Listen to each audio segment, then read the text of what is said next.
आपने सुना ही होगा कि दुनिया भर के देश अपने गोल्ड रिजर्व तेजी से बढ़ा रहे हैं। हर कंट्री अपनी फ्यूचर को सिक्योर करने के लिए सोना जमा कर रही है, जिस पे मैंने वीडियो भी बनाई है, आपके सामने दिख रही है, देख लीजिएगा।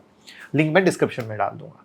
लेकिन अब एक नया सवाल उठ रहा है, क्या सिर्फ गोल्ड ही काफी है? क्या डिजिटल जमाने में एक नए टाइप का रिजर्व की जरूरत है? ये बात मैं नहीं कह रहा, ये डिमांड बीजेपी के national spoke person Pradeep Bhandari ने की है। उन्होंने सेंटर से अपील की है, इंडिया को भी एक स्ट्रेटेजिक बिटकॉइन रिजर्व बनाना चाहिए। अब सवाल उठता है, जब दुनिया गोल्ड ले रही है तो इंडिया बिटकॉइन क्यों ले, और अगर ले तो क्या फायदा हो सकता है? तो इस वीडियो में हम इसी गेम को कि चेंजिंग प्रपोजल को ब्रेक डाउन करने वाले हैं। क्या है स्ट्रेटेजिक बिटकॉइन रिजर्व और क्यों यूएस और भूटान जैसे देश इस रास्ते पे ऑलरेडी चल पड़े। यूएस बिग कंट्री, भूटान छोटा कंट्री, समझिएगा। और इंडिया के लिए स्टेप लेना समय की जरूरत है या सिर्फ एक रिस्की जुआ? तो अगर आप क्रिप्टो में इंटरेस्ट रखते हो या इंडिया की इकोनॉमिक फ्यूचर को लेकर क्यूरियस हो या सिर्फ ये समझना चाहते हो कि दुनिया का रिचेस्ट डिजिटल एसेट देश के ट्रेजरी में क्यों होना चाहिए, तो ये वीडियो आपके लिए है। और हाँ, एंड तक बने रहिएगा, क्योंकि लास्ट में हम एक रियलिस्टिक सिनारियो शेयर करेंगे। अगर इंडिया 10,000 बिटकॉइन होल्ड करता है तो 2030 तक उसका क्या इंपैक्ट आ सकता है, यानी सिर्फ 5 साल में। तो चलिए शुरू करते हैं। जब बिटकॉइन जैसे एसेट इंडिया के स्ट्रेटेजिक फ्यूचर का पार्ट बन रहे हैं, तो आप भी अपनी क्रिप्टो जर्नी को जल्दी से शुरू कर लीजिए डेल्टा एक्सचेंज के साथ। डेल्टा एक्सचेंज एक ऐसा प्लेटफॉर्म है जहां आप बिना डरे ट्रेडिंग कर सकते हो, और इसके पीछे का रीजन सिंपल है, डेल्टा एक्सचेंज FIU रजिस्टर्ड है। अब आप सोचोगे ये क्या होता है? FIU का अर्थ हुआ फाइनेंशियल इंटेलिजेंस यूनिट, एक नेशनल एजेंसी है जो सस्पिशियस फाइनेंशियल ट्रांजैक्शन को मॉनिटर करती है। जो प्लेटफॉर्म FIU के अंदर रजिस्टर्ड हैं, उन्हें अपने यूजर का KYC, AML जैसे रूल स्ट्रिक्टली फॉलो करने पड़ते हैं, मतलब फंड की सेफ्टी, आइडेंटिटी का वेरिफिकेशन और इलीगल एक्टिविटी से प्रोटेक्शन। और सिर्फ इतना ही नहीं, डेल्टा एक्सचेंज आपको क्रिप्टो में सिर्फ सिंपल बाइंग सेलिंग का ऑप्शन नहीं देता है, यहां कर सकते हो आप एडवांस डेरिवेटिव ट्रेडिंग, जैसे कि फ्यूचर में परपेचुअल स्वैप और फिक्स मैच्योरिटी कॉन्ट्रैक्ट, बिटकॉइन के अलावा 50 और अदर अल्टकॉइन के साथ। ऑप्शन में बिटकॉइन और इथेरियम पर, USDT सेटलमेंट, यूरोपियन कॉल और पुट ऑप्शन पर। ये सब चीज प्रोफेशनल ट्रेडर के लिए तो मस्त है ही, लेकिन बिगनर्स के लिए भी प्रॉपर टूल्स और सिक्योरिटी के साथ अवेलेबल है।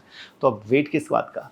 लिंक डिस्क्रिप्शन में और कमेंट में पिन है, जल्दी से ओपन कीजिए। अनलिमिटेड बेनिफिट है, हम आपको एक प्राइवेट टेलीग्राम में ऐड करते हैं जहाँ दिन भर वाटेवर अपडेट, वाटेवर सिग्नल सब कुछ देते हैं, और साथ में आपको हम ट्रेडिंग सेशन भी देते हैं, जिससे कि सच में आप सीखो। हम आपको बहुत सारी स्ट्रेटजी सिखाते हैं कि आप सीख कर ट्रेड करो। बहुत सारे लोगों को नहीं आता होगा ना, करना चाहते होंगे, नहीं आता होगा, तो हम सिर्फ खाता ओपन नहीं कराते, हम आपको सिखाते भी हैं। तो मौका ना जाए, अकाउंट ओपन करने के साथ गूगल फॉर्म भर दीजिएगा।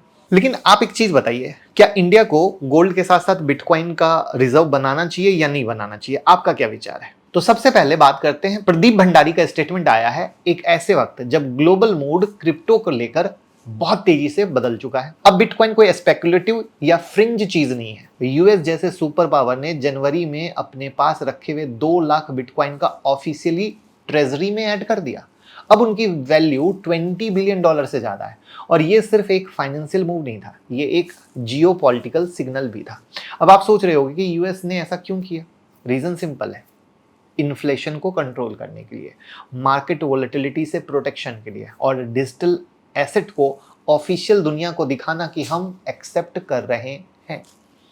व्हाइट हाउस ने क्रिप्टो समिट में यह भी बताया कि वो बिटकॉइन रिजर्व को बजट न्यूट्रल तरीके से इंक्रीज करेंगे, जिसमें सबसे इंपॉर्टेंट बात क्या है कि टैक्स पेयर का पैसा यूज नहीं होगा। 3 यूएस स्टेट ने तो अपने ट्रेजरी में बिटकॉइन होल्ड करना शुरू भी कर दिया है, और कई और स्टेट भी इस डायरेक्शन में काम कर रहे हैं। जब दुनिया का सबसे बिग इकोनॉमी बिटकॉइन को अपने बैलेंस शीट पे डाल रहा है, तो सिंपल सी और आसान सी बात है कि बाकी कंट्री तो नोटिस करेगी ही कि आखिर ऐसा क्यों चल रहा है और क्यों हो रहा है। तो अब चलते हैं थोड़े क्लोजर टू होम, यानी पड़ोसी देश में, भूटान, जो बहुत छोटा है। ये छोटा सा हिमालयन नेशन चुपके से बिटकॉइन माइन कर रहा है 2021 से। अभी हम 2025 में हैं, वो भी अपने हाइड्रो पावर से। टूरिज्म कॉलेप्स होने के बाद भूटान ने इस टेक को अपना बैकअप प्लान बनाया, और आज उनका क्रिप्टो रिजर्व $1 बिलियन से ज्यादा हो चुका है, और ये पैसा वो पब्लिक सर्विस और ग्रीन प्रोजेक्ट में लगा रहे हैं। तो प्रदीप भंडारी जी का कहना है कि अगर भूटान जैसा छोटा देश ये कर सकता है तो इंडिया तो 100x स्केल पर ये मॉडल को ला सकता है। हमारे पास मैसिव सोलर और विंड एनर्जी कैपेसिटी है जो बिटकॉइन माइनिंग के लिए आइडियल है। पर प्रॉब्लम किस चीज़ की है? पॉलिसी का है। अभी तक इंडिया की क्रिप्टो पॉलिसी कंफ्यूज्ड है। टैक्स लगता है 30% का, लेकिन क्लियर रेगुलेशन नहीं है। लेकिन यहाँ पर बता दूँ, ये 30% का टैक्स जब आप इन्वेस्टमेंट करते हैं तब लगता है। फ्यूचर एंड ऑप्शन ट्रेडिंग करते हैं तब 30% का टैक्स नहीं लगता है, बल्कि जो जिस आपकी इनकम स्लैब में आते हो उसके हिसाब से टैक्स देना पड़ता है। इसीलिए जो वीडियो की शुरुआत में मैंने बोला था कि आप डेल्टा में अकाउंट ओपन कर सकते हैं, तो मैं वही बात बोलूँगा कि लोगों को बहुत कन्फ्यूज़न है। तो आप एक बार अकाउंट ओपन करेंगे ना, तो हम आपको संडे को जो सेशन देते हैं उसमें भी ये सब चीजें सिखाते हैं, जिससे आपका सारा कंफ्यूजन दूर हो और सीख कर आप अच्छे से ट्रेड कर सके। लिंक डिस्क्रिप्शन में और कमेंट में पिन है। सबसे बड़ी प्रॉब्लम क्लियर रेगुलेशन नहीं है, कोई लाइसेंसिंग फ्रेमवर्क नहीं है, और सबसे इंपॉर्टेंट कोई सॉवरन क्रिप्टो रिजर्व का पाथवे नहीं है। बिटकॉइन को लोग डिजिटल गोल्ड इसलिए कहते हैं क्योंकि इसका सप्लाई लिमिटेड है। सिर्फ 21 मिलियन कॉइन एग्जिस्ट करेंगे। ना इस पे किसी सेंट्रल बैंक का कंट्रोल है, ना किसी गवर्नमेंट का। ये डिसेंट्रलाइज नेटवर्क पे चलता है जो 24/7 एक्टिव रहता है, और अनलाइक गोल्ड बिटकॉइन आराम से बहुत क्विकली ट्रांसफर हो जाता है। राइट, इंटरनेट इकोनॉमी के लिए बना है जो फ्यूचर है।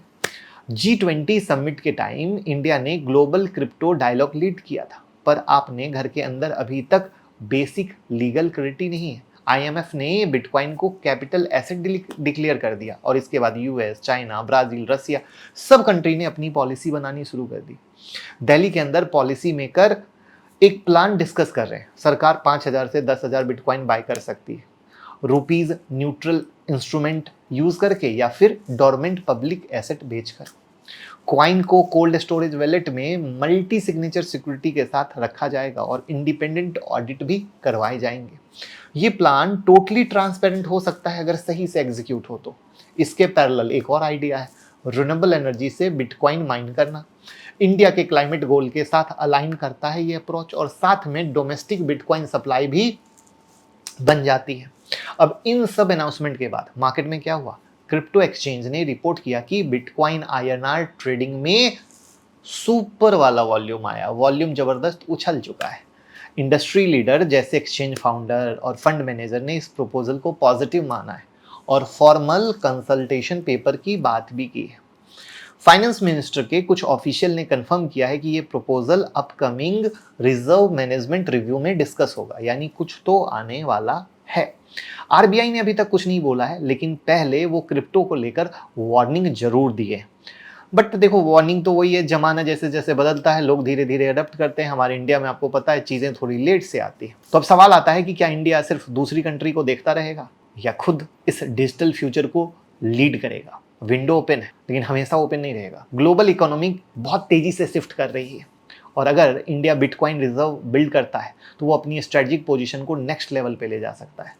अब वीडियो के अंत में एक थॉट छोड़ के जा रहा हूँ। अगर इंडिया 10,000 बिटकॉइन बाइंग करता है जब उसकी वैल्यू 50,000 USD है, तो वो रिजर्व $5 बिलियन का होगा। लेकिन अगर 2030 तक बिटकॉइन का प्राइस 5 लाख USD तक चला जाता है, जो कि कई एनालिस्ट का मानना है, वही रिजर्व 50 बिलियन का बन जाएगा। ये पैसा यूज हो सकता है इकोनॉमी को बदलने में, टेक इंफ्रा को बिल्ड करने में।